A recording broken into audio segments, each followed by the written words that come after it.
नमस्कार, मैं जितेंद्र चतुर्वेदी। अरविंद केजरीवाल ने कांग्रेस के साथ मिलकर गठबंधन तो बड़ा बना लिया और संशोधित यूपीए का हिस्सा बन गए, लेकिन इसके बाद भी जो संकट के काले बादल अरविंद केजरीवाल की सरकार पर छाए हुए हैं और जिस झंझावात में वो और उनकी पार्टी फंसी हुई है, उससे वो निकल पाएंगे, इस बात की संभावना तो नहीं ही दिखाई दे रही है। और इसीलिए दिल्ली के राजनीतिक गलियारों में इस बात की चर्चा हो चली है कि जल्द ही अरविंद केजरीवाल को जेल जाना पड़ सकता है। अब फिर यह भी सवाल उठ रहा है कि तब मुख्यमंत्री कौन रहेगा, किसे वो अपनी गद्दी सौंप कर जाएंगे। और फिर एक चर्चा इस बात को लेकर भी है कि उनकी सदस्यता का क्या होगा, क्योंकि उस पर भी जिस तरह से चीजें दिखाई दे रही हैं वो अरविंद केजरीवाल के पक्ष में जाएंगी, इसकी संभावना तो बड़ी कम है। अब ऐसी परिस्थिति में क्या होगा, ये सबसे बड़ा सवाल है। और ये जो तमाम चीजें खड़ी हुई हैं, ये जो सवाल आए हैं, इसकी दो तीन वजह है। एक तो जिससे आप लोग वाकिफ हैं, वो अध्यादेश है।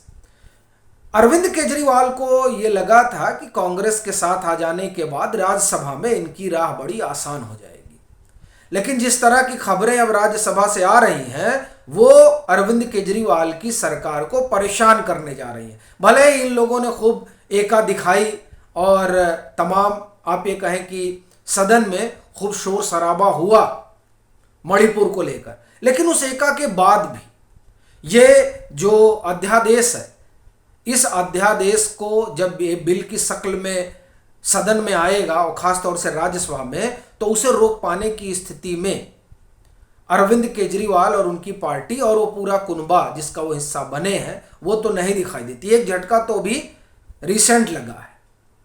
बसपा ने साफ कर दिया है कि वो ये जब बिल आएगा राज्यसभा में तो ना इसके चर्चा में वो हिस्सा लेंगे और ना ही इसकी वोटिंग में वो हिस्सेदारी करेंगे। अब ये अपने आप में बड़ा झटका है। बसपा ने सीधे किनारा कस लिया, वैसे ही जैसे उन्होंने कहा था कि ना हम एनडीए का हिस्सा बनेंगे और ना जो संशोधित यूपीए है उसका हिस्सा बनेंगे, हम अकेला चलेंगे। वही बात इस अध्यादेश को लेकर जो राज्यसभा में हलचल होनी है, उस हलचल से खुद को दूर कर लिया है बसपा ने। तो अब ऐसी परिस्थिति में आम आदमी पार्टी का क्या होगा, उनकी सरकार का क्या होगा, चूंकि वो तो सोच रहे थे कि राज्यसभा में कुछ न कुछ तो हम लोग कर ही लेंगे, लेकिन जो परिस्थितियां हैं वो उनके अनुकूल नहीं है। तो अब जब उनके अनुकूल है नहीं और ये कानून बन जाएगा, उधर सुप्रीम कोर्ट में ये अब चला गया है संविधान पीठ के पास, तो ऐसी परिस्थिति में अब तमाम नए मामले खुलने जा रहे हैं, इस तरह की भी चर्चा हो रही है। और कहा जा रहा है कि शिक्षा में जिस तरीके का गड़बड़ झाला हुआ है और तमाम शिकायतें जो एलजी के पास गई हैं, उसकी जो नए सिरे से एक तरह से आप कहें कि जांच पड़ताल शुरू होगी। और उस जांच पड़ताल में ये माना जा रहा है कि जो अध्यापकों के ट्रांसफर पोस्टिंग में खूब घोटाले हुए हैं, लेन देन हुए, इस तरह के आरोप लगाए गए हैं, उन आरोपों की वजह से इनका संकट और बड़ा होने जा रहा है।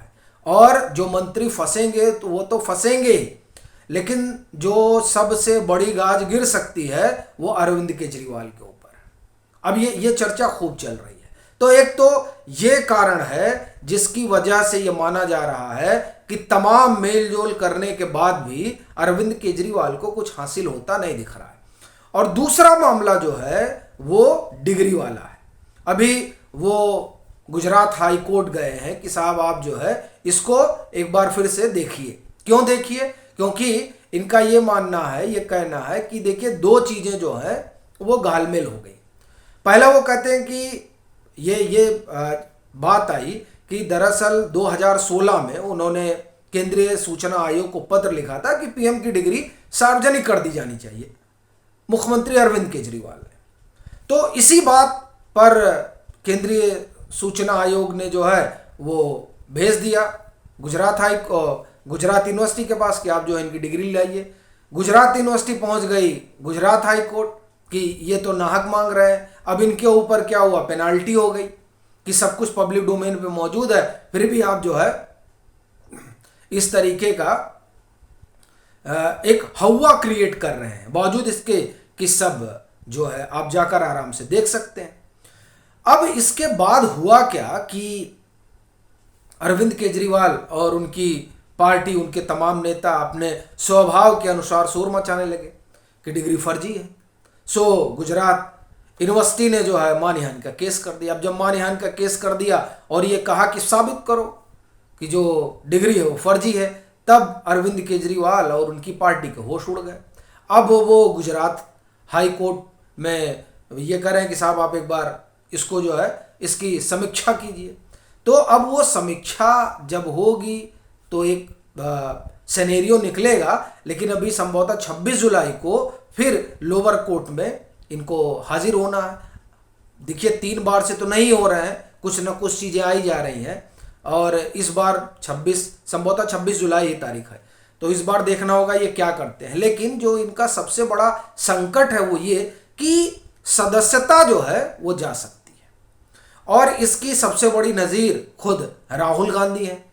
अभी देखिए सुप्रीम कोर्ट वो गए और उनको लगा था कि फौरी तौर पे राहत मिल जाएगी और तुरंत जो है उनके कन्विक्शन पर इंटरिम जो है स्टे लग जाएगा। और इस बात को लेकर देखियो इकोसिस्टम माहौल भी बना रहा था 4-5 दिनों से, लेकिन हासिल उसका कुछ हुआ नहीं।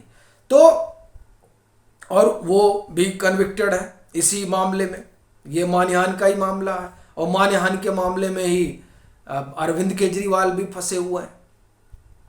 तो एक तो इस बात से जो है बड़ी ये कहा जा रहा है कि संभावना है कि अरविंद केजरीवाल का मामला गड़बड़ हो सकता है। तो उधर जेल का संकट, इधर आप ये कहें कि डिग्री वाले मामले में सदस्यता जाने का संकट, और तीसरी तरफ अपनी राजनीति बचाने के लिए अरविंद केजरीवाल ने कांग्रेस का दामन थामा था कि साहब यहाँ आ जाएंगे तो कुछ इज्जत बच जाएगी। चूंकि लोकसभा के चुनाव में तो भारी बेइज्जती हो जा रही है अरविंद केजरीवाल की, विधानसभा चुनाव में वही दिल्ली की जनता इनको भर के वोट देती है, और जिस कांग्रेस को वो लोग विधानसभा चुनाव में किसी लायक नहीं समझते हैं, लोकसभा के चुनाव में उसी को वोट देते हैं और आम आदमी पार्टी को एकदम किनारे कर देते हैं। 2 चुनाव से ये साफ तौर पर दिखाई दे रहा है। तो एक डर यह भी है अरविंद केजरीवाल को कि कहीं उनकी जो महत्वाकांक्षा है लोक कल्याण मार्ग वाली वो धराशायी ना हो जाए। और उनको एक चीज ये भी दिख रहा है कि साहब राहुल गांधी का पता नहीं है, और कांग्रेस बार बार कह भी रही है कि नहीं हमारी तरफ से कुछ नहीं होगा, क्योंकि कांग्रेस इस मोड में है कि कोई भी सैक्रिफाइस करना पड़े कर दो, लेकिन 2024 में किसी तरह से सत्ता में आ जाओ, नहीं तो अगर 2024 में नहीं आए तो फिर लौट के नहीं आना है। अब ये जो बात है ये कांग्रेस को घर कर गई, इसीलिए किसी को भी चेहरा बना दे। तो अरविंद केजरीवाल को लगा कि अपनी पार्टी भी थोड़ा लोकसभा में कुछ पा जाएगी, क्योंकि आप देखिए 2014 में तो कुछ था भी, 2019 में तो इनकी भद पिट गई। अब जाकर जो है इनको जब वहाँ बाई पोल हुआ तो जालंधर से इनके जो है एक सांसद आए, तो इनको लगा था कि इस गठबंधन से कुछ उनको हासिल हो जाएगा, लेकिन पंजाब में जो कांग्रेस इकाई उसने बगावत कर दी एकदम कि नहीं इन लोग इनसे तो कोई मामला बात ही नहीं हो सकती सीट शेयरिंग की। तो इस तरीके से आम आदमी पार्टी जो है और खासतौर से अरविंद केजरीवाल तिहरी मार झेल रहे हैं, जेल जाने का खतरा, सदस्यता जाने का संकट, और जो लोकसभा में नाक बचाने और अपनी महत्वाकांक्षा पूरा करने की इन्होंने सोच रखी थी, उस पर भी अब एक तरह से आप कहें कि संकट उनको दिखाई दे रहा है। तो ऐसी परिस्थिति में अरविंद केजरीवाल आप ये कहें और उनकी पार्टी की हालात जो है वो बहुत ठीक तो नहीं है। अब ये देखने वाली बात रहेगी कि कैसे ये इससे पार पाते हैं।